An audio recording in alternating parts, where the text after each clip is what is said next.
There are a number of standards organizations, but we're just going to look at three of the big and most important ones. ISO, which is an international standards organization. In fact, ISO stands for International Organization of Standards. And yes, I know that's IOS, not ISO. It's because it's French. Okay, so this is the French version of that.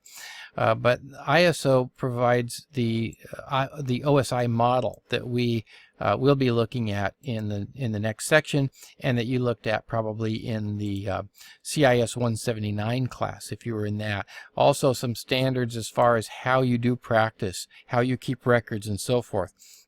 There's also something called the OSI security model. Many people are not aware of that, but it's also a 7-layer model that's all about security. That's all done by the ISO. Within the U.S., we have the NIST, or the National Institute of Standards.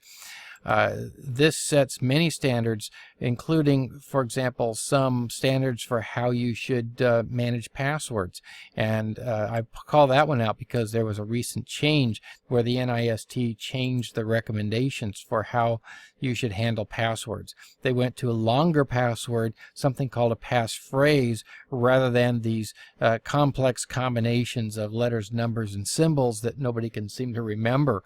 The IETF, or the Internet Engineering Task Force, develops protocol standards. So all these protocols that we talk about in the OSI model, things like HTTP and IP and TCP and UDP and all these other protocols, a lot of these are developed by the Internet Engineering Task Force.